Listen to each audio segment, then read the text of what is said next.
It smells really good, so I can't wait to try it.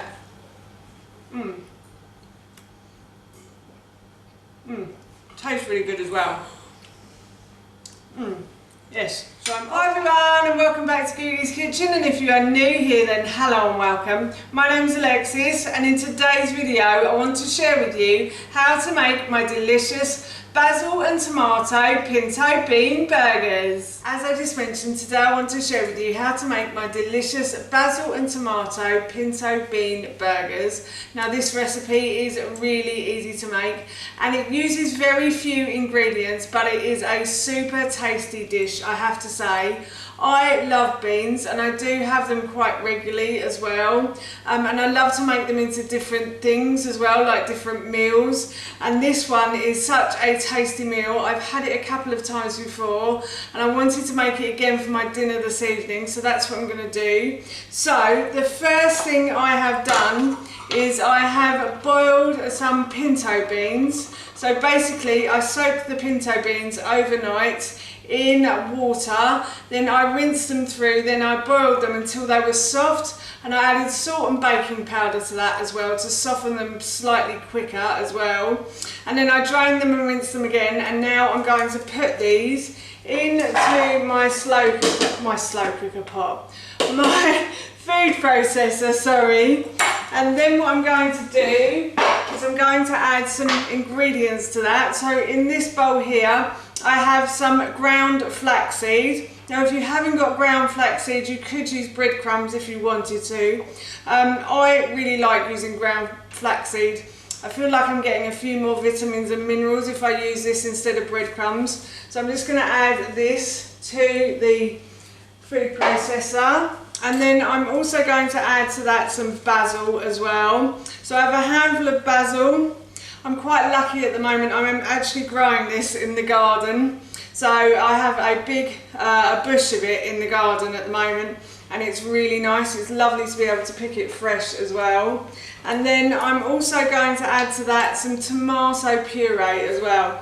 So I'm making this as if it's for 2 people. In the original recipe I think I said 4, so I'm only going to do 1 tablespoon of tomato puree, but in the original recipe I think I said 2.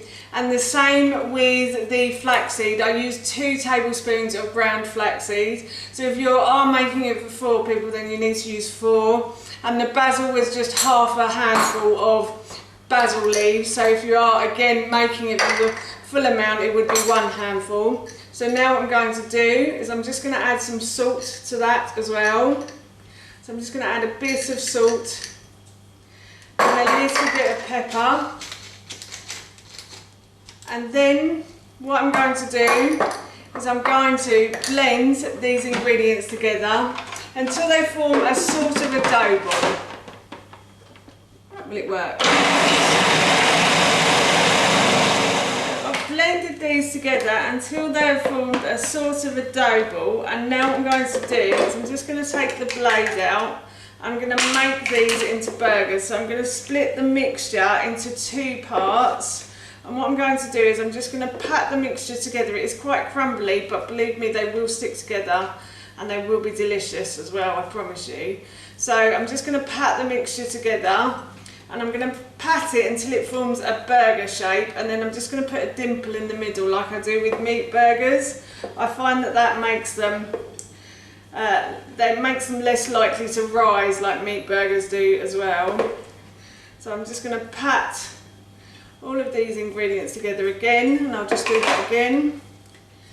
And I'm just going to stick a dimple in the middle of it. I'm going to put those on a plate. And that's my burgers done, and now what I'm going to do is I'm going to put these into the fridge for a good couple of hours. And what I find is if I refrigerate them for 2 hours, maybe 6 hours, what tends to happen is the outside goes lovely and crisp and the inside stays lovely and soft. So it gives you a really crunchy outside and a soft inside. So as I said, I'm off to put these into the fridge. It's almost dinner time in our house, so what I'm going to do is I'm going to preheat my oven to 200 degrees. As I mentioned earlier, it's just me having this meal tonight, so I've only put one burger in. The other one I will cook off tomorrow. I've also made some chips to go with this burger as well. So I've transferred the burger to the baking tray, as you can see, and I'm going to put this into the oven for about 15 minutes. The burger has been in the oven for about 15 minutes and it's a lovely golden brown colour, so I'm going to take this out and I'm going to serve it, and that is my dinner done. Right, so I've plated up, and now what I'm going to do is I'm just going to try the burger. It smells really good, so I can't wait to try it.